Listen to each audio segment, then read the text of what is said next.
hello, good evening, good afternoon, good morning, Earthlings, wherever you may be. This is just a quick impromptu video because so many of you have asked about the colour on the kitchen cabinets.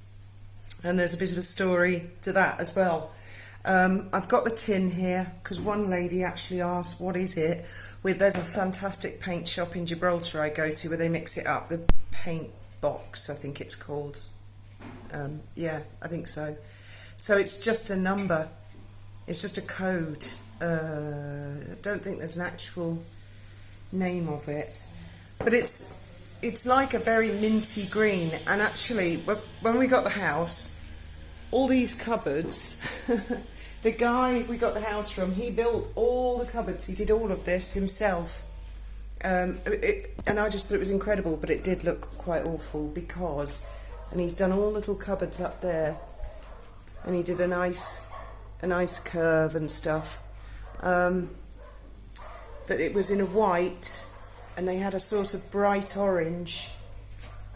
They'd done the edges of all the doors bright orange, and they had little like Marie Antoinette wardrobe handles on.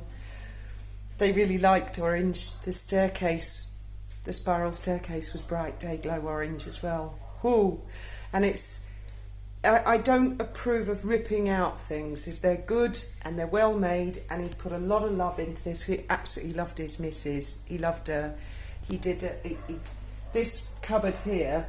He had sort of net on, and she was big into baking, and he wanted her to have somewhere where her cakes could cool. He just loved her so much, and he did all this cabinetry for her, all of it. So anyway, the orange had to go. They came back a few months after, and they were so pleased we hadn't ripped it all out.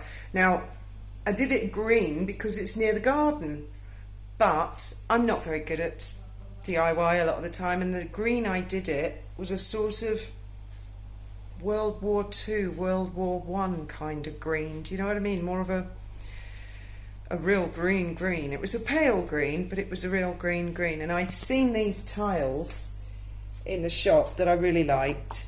They were not cheap, I have to say. But I think on reflection, if I ever did another kitchen, I'd just have bigger tiles, not them. But I got the mosaic sheets because they're easier to fit, aren't they? Around things like plug sockets and stuff.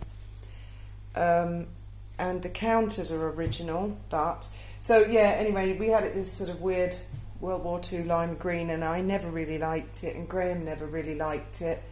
And then I bought this thing. I got that from Eroski, this cake stand, and it came in a box that I really liked, which has a colour scheme, and I thought that's more the shade that I want. So I don't want that to roll off now. And we bought this clock for €6, and I thought that's more the colour that I like. But I didn't want blue and I didn't want green, so I got this mint green.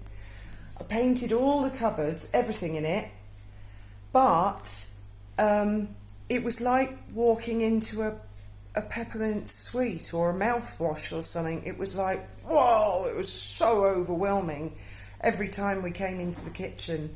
So I changed the colour on the main panel. This is just like a stone, just a warm stone colour, to just take that mouthwash experience out of it, and that worked really well. And it was pure fluke that some of the crockery was a similar colour, and I got the two-tone effect that was like the Waitrose.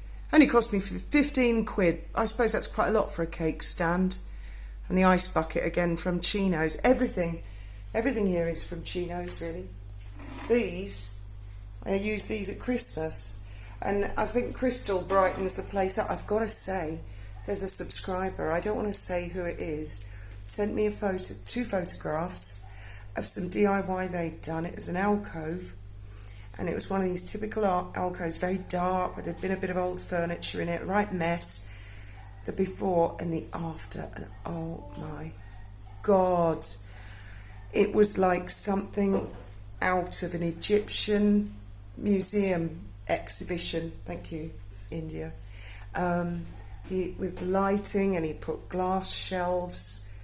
Just amazing. I would love permission to put that on the community page, but I don't want people thinking I did that, because I didn't. I mean, this person is just... Ben, can you not, please? Just for a second, dude. Shut the door, please. Yeah, I mean, I would...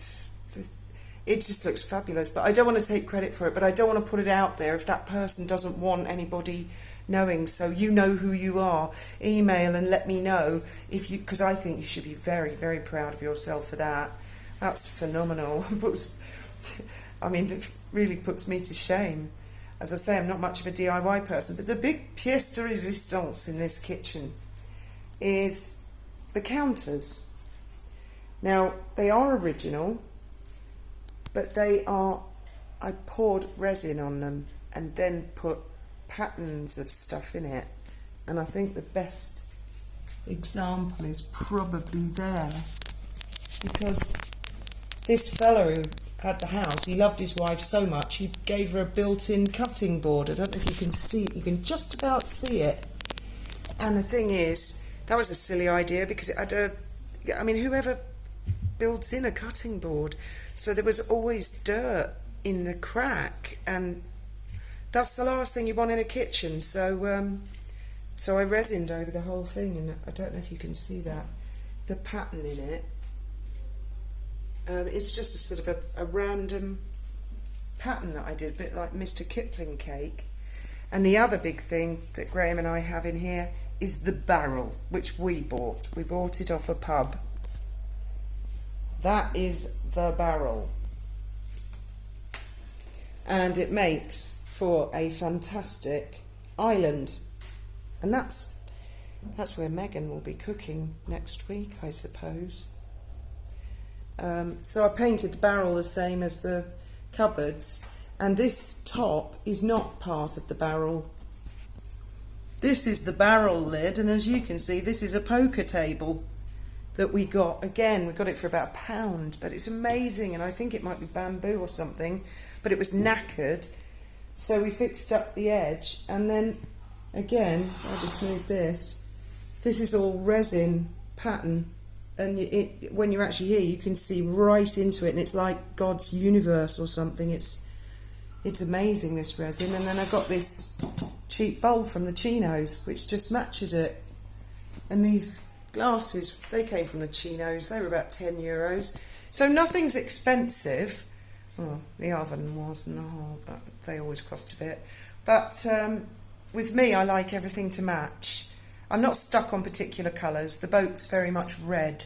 It's very dark, the boat inside, dark browns, reds, that kind of thing. But the boat or the house always tells me what it likes. So I invariably try out a few colours, and either the house or the boat go, oh, I don't like that, and I can't live with it. And then the place actually tells me.